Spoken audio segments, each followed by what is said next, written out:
আগের ভিডিওতে তোমরা দেখেছিলে আমরা ব্লু লেগুন পৌঁছে গিয়েছিলাম, আর সেখানে গিয়ে কতটা সুন্দর প্রাকৃতিক দৃশ্য তোমাদের দেখিয়েছিলাম সেটাও ভিডিও তোমাদের করে দেখিয়েছিলাম। তো এই ভিডিওতে তারই একটা ছোট্ট ক্লিপিংস অ্যাড করে দিলাম তোমাদের বোঝার সুবিধার জন্য, আর তার সাথে দিয়েছিলাম জলের তলার একটা ছোট্ট ভিডিও, তো সেটাও এখানে অ্যাড করে দিলাম তোমরা যাতে আবার ভালোভাবে রিক্যাপটা দেখে নিতে পারো। রাধে রাধে বন্ধুরা, আমি শান্তনু নিয়ে চলে এসেছি নতুন একটা ভিডিও। কেমন আছো তোমরা সবাই? আমার নতুন একটা ভিডিওতে তোমাদের সবাইকে ওয়েলকাম জানাই। আশা করি তোমরা সবাই ভালো আছো আর সুস্থ আছো। বড়দের অনেক প্রণাম এবং ছোটদের অনেক অনেক ভালোবাসা। তারপর ওখানে গিয়ে আমরা স্নানও করে নিয়েছিলাম। ঘর থেকে মানে হোটেল থেকে আমরা ড্রেস ক্যারি করে নিয়ে গেছিলাম, ওখানে চেঞ্জ করে পাহাড়ের ঝর্ণার জলে আমরা একটু স্নানও করে নিয়েছিলাম।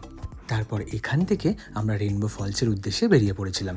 সেটা এখান থেকে অলমোস্ট 1 ঘন্টা, যদি ঠিকঠাকভাবে হাঁটা যায় তবেই, না হলে কিন্তু আরও বেশি সময় লাগতে পারে। আর এইদিকে সময়ও হয়ে আসছিল, বিকেলও গনিয়ে আসছিল। প্লিজ আমরা ব্লু লেগুন থেকে বেরালাম,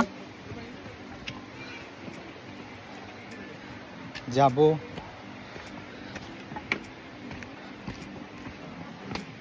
রেইনবো ফলস। এখান থেকে এখন 1 ঘন্টা দূরে।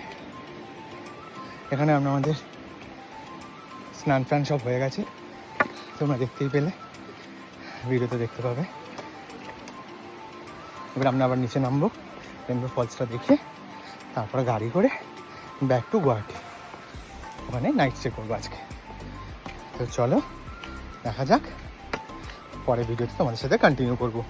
হ্যাঁ, তোমরা ঠিকই শুনেছো, আজকে আমাদের মেঘালয়ের লাস্ট ডে।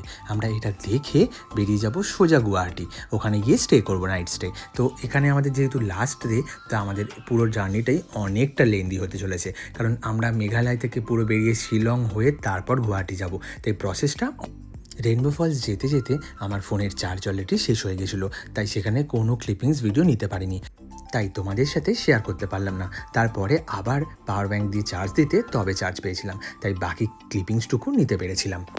আমার খুবই খারাপ লাগছে যে সেটাও তোমাদের সাথে শেয়ার করতে পারলাম না।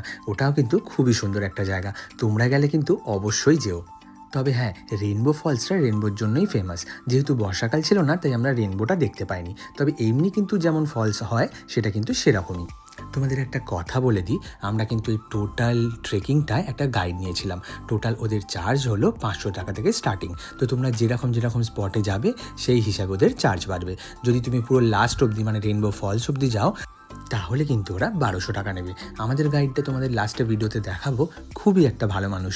আর ইভেন সেটা নয়, ওরা যেমন আমাদের সাথে নিয়ে যাচ্ছিল, সেরকম আমাদের মালপত্রও বয়ে নিয়ে যাচ্ছিল। মানে আমাদের একটা জলের ব্যাগ ছিল, সব কিছুই ওরা ক্যারি করছিল। দেখো, বার্গেনিং করলে তোমরা করতেই পারো, কিন্তু আমি বলবো না করাই ভালো, কারণ রাস্তাটা যতটা দূর ততটাই কিন্তু কঠিন। আমাদের সাথে কনস্ট্যান্ট ওরাও সঙ্গ ছিল, 1 সেকেন্ডও আমাদেরকে চোখের আড়াল করেনি। ইভেন যত ফটো দেখছো আমাদের ফ্যামিলি গ্রুপ ফটো, সেগুলো কিন্তু ও নিজেই তুলে দিয়েছে। তাই উনি খুবই ভালো মানুষ। তোমরা গেলে কিন্তু অবশ্যই ওনার সাথে কন্ট্যাক্ট করো, আমি ভিডিওর লাস্টে ওনার ভিডিও দিয়ে দিয়েছি। আর দেখো, সারাদিনের ওদের এই একটাই ট্রিপ হয়, মানে একবার গেলে তো আর দুটো ট্রিপ করতে পারবে না, কারণ আস্তে আস্তে প্রায় 8-9 ঘন্টা লেগেই যায়। তাই গরিব মানুষের পেটের ভাত কেড়ে আমার মনে হয় না এগোনোই ভালো। ওনার এটা ন্যায্য পাওয়া, কারণ আমরা যতটা পথ হেঁটে গেছি উনিও কিন্তু গিয়েছেন। হতে পারে এটা ওনার রোজকার কাজ, কিন্তু কষ্টটা তো উনিও সেম করেছেন, তাই এটাই ওদের রুজি রোজগার। দেখো, আমাদের ট্যুরিস্টের ওপরই ওদের কিন্তু ইনকাম ডিপেন্ড করে, আর সেখানে আমরাই যদি ওদের ন্যায্য মূল্য না দিই তাহলে তো ঠিক সেটা মানায় না, তাই না? তাই আমরা কিন্তু উনি যতটা বলেছিলেন ততটাই দিয়েছি। তোমাদের সাথে কথা বলতে বলতে আমরা অনেকটাই পথ এগিয়ে চলে এসেছি। যেভাবে গিয়েছিলাম ঠিক সেই রাস্তা দিয়েই আমরা একে একে করে ফিরে আসছিলাম। এটা হলো সেই ব্রিজটা যেটা যাওয়ার সময় গিয়েছিলাম। আমরা এবার নিচে নামছি।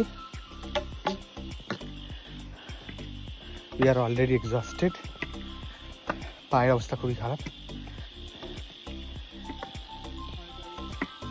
আমরা একটু জায়গায় জায়গায় ওয়েট করে করে নামছি।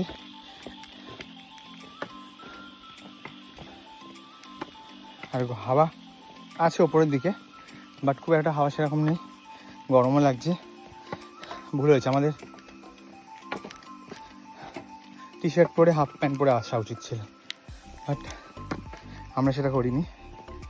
তো যথারীতি গরমটা একটু বেশি লাগছে। এনিওয়েজ, চলে এসেছি। মোটামুটি 40% রাস্তা আমরা কভার করে ফেলেছি। আশা করছি আর হার্ডলি হয়তো 1 ঘন্টা লাগবে। না না, আমার কিন্তু হাঁপানির রোগ নেই। এতটা রাস্তা হাঁটার পর আমার কন্ডিশনটা এরকমই ছিল। যেতে যেতে বড্ড বোর হচ্ছিলাম, তাই একটু ভাইয়ের পিছনে লাগছিলাম, যাতে একটু মজা করতে করতে টাইমটাও আমাদের স্পেন্ড হয়ে যায়। শুধু আমার একার নয়, আমাদের সবার, ইভেন যারা যারা গিয়েছিল তাদের প্রত্যেকেরই এরকমই ডাউন অবস্থা ছিল। কারণ রাস্তাটা কিন্তু প্রচুর রাস্তা। যাওয়ার সময় আমরা এক্সাইটমেন্টে চলে গিয়েছিলাম, কিন্তু আসার সময় প্রতিটা পদক্ষেপে পা যেন মনে হচ্ছে নেই, মনে হচ্ছে আমার লোয়ার পোর্শন কেটে বাদ দিয়ে দিলে খুবই বেটার হয়। আর না হলে ভাই কেউ আমাকে কোলে করে পৌঁছে দে, এটাই আমার তখন মনে হচ্ছিল। সত্যিই কিন্তু পায়ের অবস্থা খুবই খারাপ ছিল।